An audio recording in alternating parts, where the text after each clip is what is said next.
North Melbourne President James Brayshaw. It is North Membership Day here today, 1300 526 427, or visit North Melbourne Footy Club website to pledge your support. They're very much heading in the right direction, and the President's been good enough to join us. Good morning to you, James. Hello, boys. Yeah, good morning, James. James, before we talk about the footy, you're a cricket man. Andy's been outraged that there wasn't a national selector down there at Hobart yesterday. Launceston for the Shield final. Launceston. Yeah.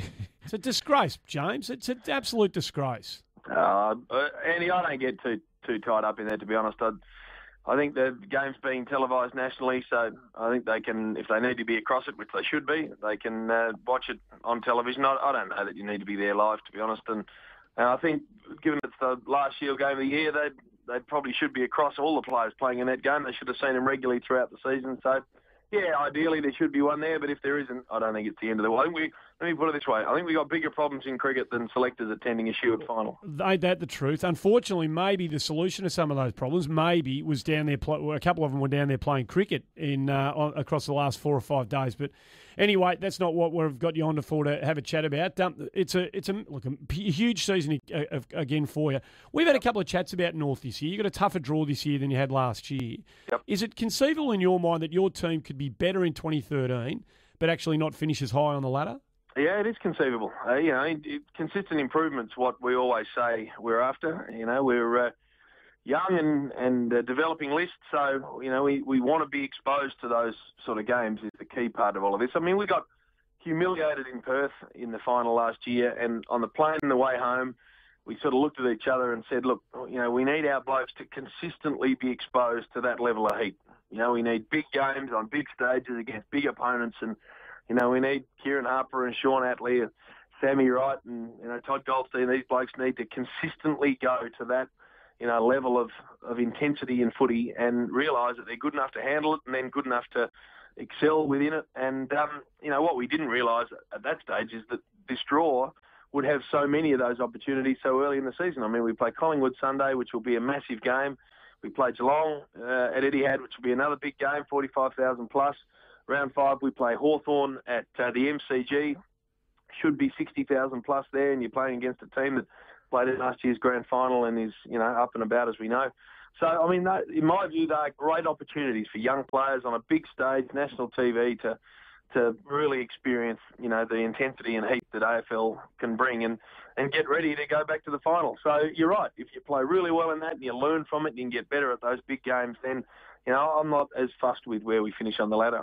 I'm more concerned with getting ourselves ready when we go into state, when we play finals, to be able to withstand, the considerable heat that comes on you as a footy club. Talking to James Brayshaw, the North Melbourne President. James, I just want to play you something Andrew Demetriou said on the couch last night just to get a response from you. Maybe we should put a cap on the number of people, like they do in Formula One. Maybe you have 6 coaches and 2 physios and you have a high-performance guy. And I think people are open to suggestions about how we can put a handbrake on spending.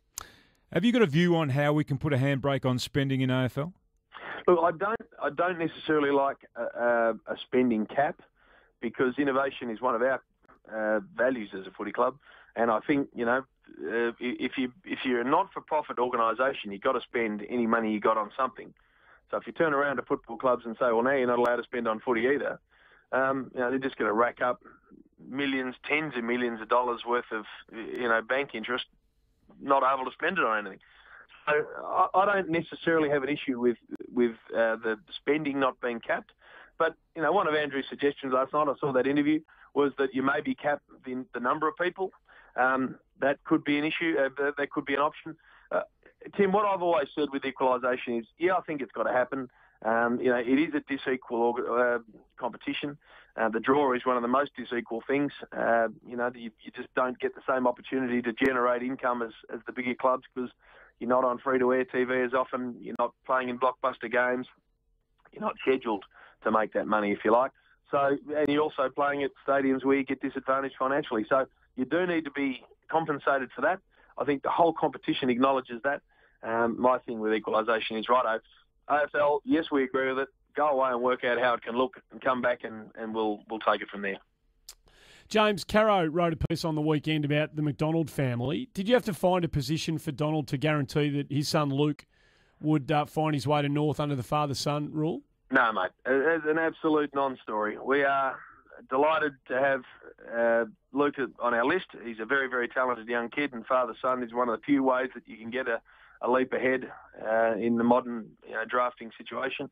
We have a very strong position that says that Donald, at the end of 2013, when Luke joined our senior list, wasn't the football manager because we believe there was significant conflict. Donald agrees with that, and so it'll be a very smooth transition out of that role. And if he ends up doing something else at the club that benefits our ability to grow, then that's fantastic. But we're very comfortable with how all of that sits. So no threat to the securing of him if Donald couldn't be facilitated with a position at the club? No. Good to hear. Good to hear. I think that's because the story suggested otherwise, and it would have troubled some people at North Melbourne, I think, reading that. No, mate. What you need to, not understand, because you both, especially Tim, have great heritage with footy and footy clubs, is emotional conversations between, parents, wives, footy department staff happen on a weekly basis, and they happen for a whole raft of reasons. And you need to have understanding and compassion when you have those conversations, because quite often, they are, as I say, emotional. And, so we don't, at board level, you have a very clear strategy about how you want things to roll out, and there are very good reasons why you want them to roll out that way. So, I don't indulge in A, those conversations, or B, worrying about them. To be honest, they don't influence our decision-making at all. James, good luck on Sunday and good luck for what lies in store. It's an exciting time at your footy club. We appreciate you joining us today. Well, 1-300 Kangas is the rule, is the thing here. We need to get 35,000 members. So I know all the North fans listening will hopefully be getting onto that number or the website and joining the great club and becoming part of the story.